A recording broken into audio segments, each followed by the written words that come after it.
sebelumnya kita sudah 2 kali pertemuan buat aplikasi yang kita gunakan ya Google Classroom ya, karena untuk tugas di sana semuanya. Kemudian untuk tatap muka kita menggunakan aplikasi Zoom Meeting seperti yang kita pakai saat ini ya. Nah, kemudian untuk presensi mahasiswa nanti akan Bapak hitung berdasarkan tugas yang sudah dikumpulkan dengan Bapak. Nah, harapan Bapak semuanya bisa mengumpulkan tugas di Google Classroom. Baik, kita masuk pertemuan ketiga. Hari ini kita akan membahas topik baru ya. Nah, ini dia. Yang akan kita bahas adalah proteksi atau safeguard dan hak-hak atau rights di dunia digital. Jadi ini apa? Ini mungkin kedengarannya agak aneh ya. Apa itu Pak proteksi? Apa itu hak? Nah, jadi sebagai pengguna ya internet ya di dunia digital, tentu kalian harus memahami beberapa hal penting terkait dengan keamanan data, terutama data pribadi. Nah, dan hari ini kita topiknya membahas tentang perlindungan data pribadi atau keamanan data individu di dunia digital. Nah, ini merupakan topik yang menarik menurut Bapak untuk dibahas ya, mengingat kita sebagai individu bagian dari dunia digital yang tidak terpisahkan dari kehidupan kita sehari-hari. Tentunya ada beberapa hal yang menjadi perhatian penting, terutama terkait dengan data pribadi yang perlu kita amankan. Nah, artinya ada hal yang bisa kita sharing, tetapi banyak hal pribadi yang tentunya itu harus kita simpan dan kita amankan supaya tidak mengalami kasus atau sebuah permasalahan di kemudian hari. Nah, nanti akan kita bahas satu-satu seperti apa keamanan dari data pribadi. Nah, perlindungan data pribadi sebenarnya apa ini? Nah, apa itu perlindungan data pribadi? Perlindungan data ini sebenarnya setiap data yang kita miliki secara individu atau secara personal, tentunya setiap individu itu punya data-data pribadi. Contoh misalnya nama, password email misalnya, atau nomor ATM, atau password ATM, atau password M-Banking. Nah, ini contoh data pribadi yang sensitif. Nah, jadi data pribadi ini merupakan alat untuk mengidentifikasi atau seseorang dapat diidentifikasi secara tersendiri atau terkombinasi dengan informasi lain secara langsung maupun tidak langsung melalui sistem elektronik maupun non-elektronik. Nah, terkait dengan sistem elektronik kan kita berbicara dunia digital. Nah, misalnya HP, di dalam HP punya data pribadi, misalnya akun email, passwordnya, kemudian HP punya M-Banking, ya kan? M-Banking punya password M-Banking, dan lain sebagainya, punya nomor telepon yang harus dilindungi datanya, dan lain sebagainya. Ini contoh data pribadi dan mengapa penting untuk dilindungi. Nah, nanti akan kita bahas lebih lanjut. Nah, contoh ini data pribadi di layar laptop Bapak. Di sini misalnya ada nomor ponsel. Setiap orang pasti punya nomor ponsel. Ya, ada satu minimal ya. Biasanya mahasiswa punya 2 HP, satu untuk gaming, satu untuk media sosial, satu untuk ini. Nah, banyak sekali nomor HP-nya. Nomor rekening. Nah, biasanya nomor rekening itu sifatnya juga harus privasi. Tanggal lahir misalnya. Nama orang tua, ini penting untuk diperhatikan. Jangan mengumbar nama ibu sejagat raya ya, karena nama orang tua ini biasanya akan ditanya ketika verifikasi data, akan ditanya siapa nama ibu. Nah, nama ibu penting. Untuk itu jangan menyajikan data pribadi ke publik seperti nama ibu, alamat, atau riwayat kesehatan. Nah, ini contoh data pribadi yang ini juga perlu penanganan, dan bagaimana data pribadi ini menjadi topik penting, bagaimana perlindungan terhadap data pribadi supaya tidak disalahgunakan oleh banyak orang yang tidak bertanggung jawab. Baik, bagaimana melakukan perlindungan data pribadi? Ini sebenarnya bisa macam-macam. Ya, contoh di sini misalnya membuat sistem perlindungan atau database data pribadi. Tidak membocorkan data pribadi ke pihak lain. Nah, jadi kalau identitas di medsos itu jangan berlebih-lebihan. Misalnya nama diubah, nomor telepon, nama orang tua, nama ibu kandung, alamat, sampai semua diumbar secara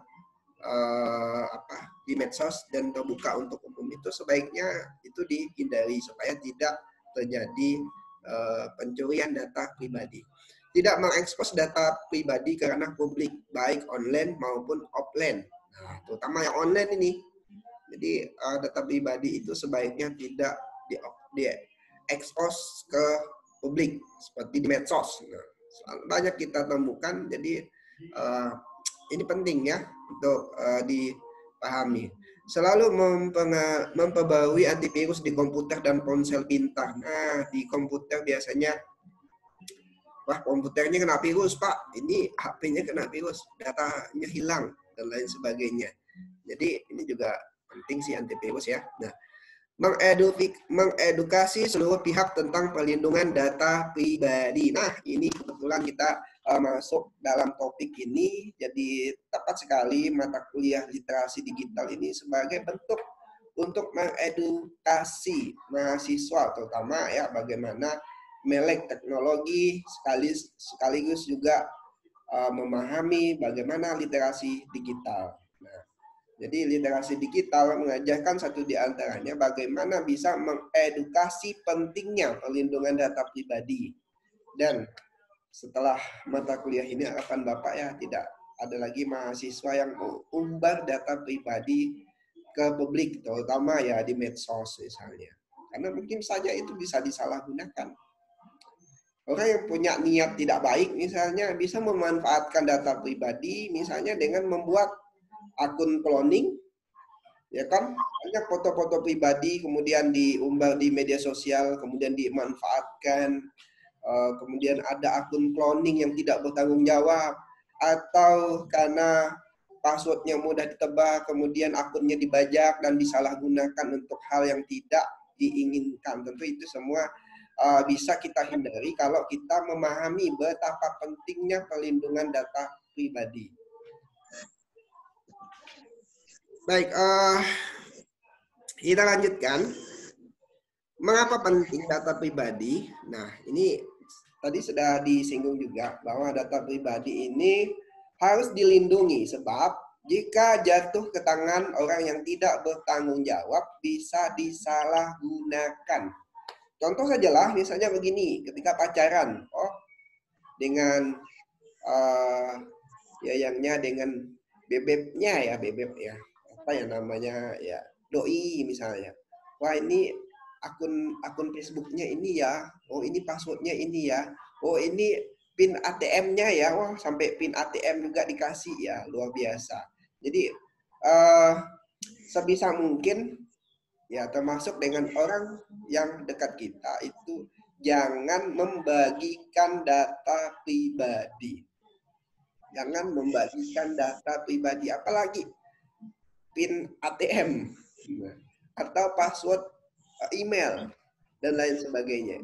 Nah, sebisa mungkin data pribadi itu disimpan di tempat yang aman supaya tidak disalahgunakan. Karena banyak sekali kasus penyalahgunaan data pribadi ya, nanti akan kita bahas kasus per kasus ya, seperti apa dan bagaimana solusinya, seharusnya seperti ini Pak. Nah, contoh penjualan data pribadi. Nah, ini yang topik ini masih hangat sih sebenarnya kasus ini. Ya, dulu itu beberapa bulan yang lalu itu ada kejadian polisi mengungkap kasus jual beli kartu kredit. Nah, jadi data pribadi itu dijual seharga 3 juta per kotak. Nah, satu kotak itu ya isinya sekitar 300 orang. Harganya 3 juta. Data ini dijual oleh pegawai outsourcing bank. Nah, ini oknum di sebuah bank misalnya memasarkan kartu kredit dan mengumpulkan data orang di mal-mal. Nah, di mall itu di mall, ya kan? Kemudian data itu dikumpulkan. Nah, data pribadi kemudian disalahgunakan. Jadi dua tersangka ini EP dan IW misalnya menggunakan data curian untuk membobol 15 kartu kredit. Nah, ini bahaya sekali ketika kartu kredit itu jatuh ke tangan orang lain. Dari setiap kartu kredit, kerugian yang ditanggung oleh pemilik data asli berkisar 30 sampai 50 juta. Dengan total kerugian sekitar 300 juta. Nah, data yang dibeli kedua tersangka ini mulai dari nomor kartu tanda penduduk, nah, nomor KTP ya, itu dilindungi lah. NPWP, nah nama orang tua, nah ini nama orang tua terutama nama ibu, setiap data di bank itu biasanya minta nama ibunya siapa. Kenapa nama ibu penting? Karena itu sebagai identifikasi kita. Nah, suami, istri, nah, anak, nah termasuk data anak. Nah, setidaknya ada 4 KTP palsu disita polisi. Seluruhnya memakai foto satu tersangka, tetapi menggunakan data-data curian. KTP dan data pribadi digunakan untuk mengelabui pihak bank dan operator telepon. Nah, jadi mereka menggunakan KTP palsu berdasarkan data pribadi yang diambil, kemudian dibuatlah KTP palsu dengan identitas palsu, kemudian KTP itu digunakan untuk registrasi nomor telepon, ya kan? Karena nomor telepon harus menggunakan NIK. Nah, kemudian dari nomor telepon itu digunakan untuk berbagai kejahatan lain. Nah, ini contoh penyalahgunaan data pribadi yang harusnya ini bisa dihindari lah, setidaknya ini bisa dicegah kalau kita sendiri itu mengetahui betapa pentingnya perlindungan data pribadi. Nah, jadi ingat apa ya, dengan ada slogan ingat, nah, kejahatan itu muncul bukan karena niat tapi karena ada kesempatan. Waspadalah. Baik, dari sini kita coba analisis. Jadi jual beli data pribadi ini ya, akibat pihak yang mestinya melindungi data bank, ya harusnya bank itu melindungi data pribadi itu bersikap teledor atau ya bagaimana sehingga ada pegawai bank yang menjual data pribadi ke publik. Nah, kenapa ini bisa bocor? Masalahnya ada di sistem perlindungan yang kurang kuat. Bank harusnya memiliki keamanan berlapis, nah, sehingga data pribadi itu tidak mudah diperjualbelikan. Sehingga tidak mudah dicuri dan dibocorkan ke pihak luar. Selain aturan ketat, pihak bank sebagai pemegang data pribadi nasabah sudah semestinya melengkapi sistemnya secara berlapis. Nah, mungkin ini analisisnya. Tapi sebagai pemegang data pribadi, kita secara pribadi juga harusnya mengerti bahwa data pribadi itu tidak untuk dibocorkan ke publik.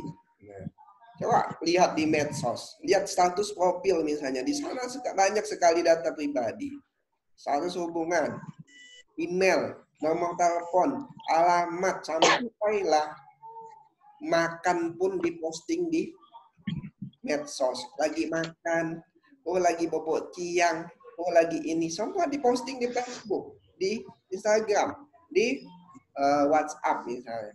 Nah itu nanti kalau misalnya ada orang yang tidak bertanggung jawab atau punya niat jahat, bisa saja memanfaatkan data pribadi atau status yang sudah dikirim ke Facebook dan medsos yang lain itu untuk keperluan yang tidak bermanfaat. Baik, penjelasan Bapak ya tidak banyak. Jadi untuk data pribadi ini bisa kalian memanfaatkan beberapa fitur, misalnya untuk browsing ya gunakanlah private browser ya. Itu ada di Mozilla, misalnya di Windows.com juga ada. Ini penting ketika kalian menggunakan layanan publik, contoh pinjam laptop teman atau ke warnet. Ketika kalian ke warnet ya sebaiknya menggunakan private ya. Kalau di Chrome itu incognito atau private browser di Firefox, atau di HP ya juga sama, ada Opera Mini misalnya, gunakan private browser supaya ketika kalian memasukkan password itu tidak terekam di laptop atau di komputer yang kalian kunjungi. Begitu kalian selesai menggunakannya di close, maka semua data yang kalian masukkan di browser tersebut akan hilang dengan serta-merta karena tidak disimpan. Ini penting untuk diterapkan ya, karena ketika menggunakan komputer publik itu data masih tersimpan di laptop atau komputer yang kalian gunakan. Contoh misalnya di warnet. Bisa saja orang di warnet itu iseng mengumpulkan semua data pribadi yang pernah digunakan oleh pengguna warnet. Dan bisa saja itu meliputi email, nomor telepon, dan lain sebagainya, sehingga kalian akan mendapatkan banyak sekali email yang sifatnya spam, atau SMS yang sifatnya spam, atau WA yang sifatnya spam. Nah, kemudian juga bisa menggunakan VPN, misalnya kalian nebeng hotspot atau internet nebeng ya kan. Nah, itu bisa menggunakan VPN atau ya kalau VPN ini kita lebih mengenal apa? Ini tuh. Ya, nah, sebenarnya masih dengan proxy. Nah, jadi nah, macam-macam yang bisa digunakan. Udah ada. Untuk suara yang lain, Sari, tolong di suaranya dihilangkan. Hilangkan suaranya supaya Bapak bisa fokus. Kemudian VPN ini jangan pernah kalian gunakan ketika VPN gratisan kalian gunakan untuk transaksi perbankan seperti mobile banking di HP, misalnya kalian pakai VPN, kemudian kalian akses jaringan perbankan. Jangan sampai kalian gunakan itu, karena sudah banyak kasus ternyata VPN yang gratisan itu juga mengumpulkan data pribadi, termasuk nomor rekening dan password yang kalian kirim lewat HP yang kemudian lewat jalur VPN. Kemudian di VPN itu datanya itu disadap, sehingga banyak terjadi kemarin ya ketika pembatasan pemerintah kemarin itu ada kasus beberapa waktu yang lalu itu kan sempat akses medsos itu dibatasi oleh pemerintah. Nah, begitu dibatasi pemerintah, masyarakat mengenal luas VPN. Nah, sehingga banyak sekali HP, laptop, dan lain sebagainya itu terkoneksi lewat VPN gratis. Ternyata itu juga mengundang musibah. Karena ketika digunakan untuk sifatnya yang riskan seperti mobile banking, ternyata bisa dicuri lewat VPN data pribadinya. Termasuk nomor rekening, password mobile banking, dan lain sebagainya itu bisa disalahgunakan oleh pihak yang tidak bertanggung jawab. Jadi mungkin ini materi yang bisa Bapak sampaikan ya. Nah, selanjutnya kita buka untuk sesi tanya jawab. Kalau ada pertanyaan boleh di sharing.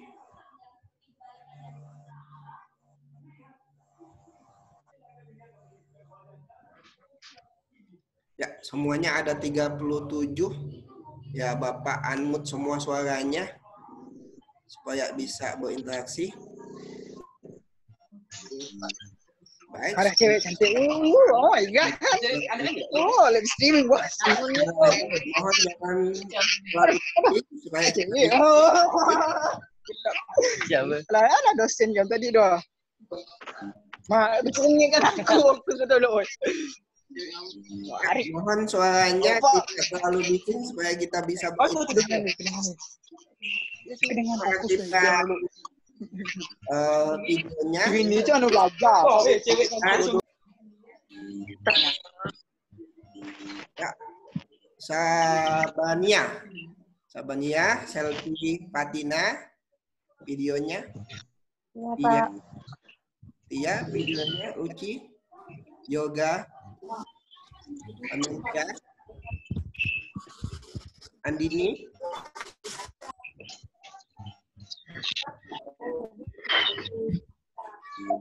Ketua tingkatnya siapa ya kelas ini ya?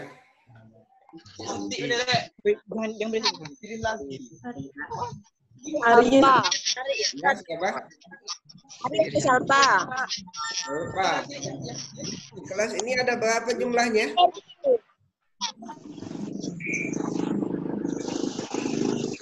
Kelas ini jumlahnya ada berapa? Jumlah di kelas ini semua ada berapa? Dengan benar sumpah.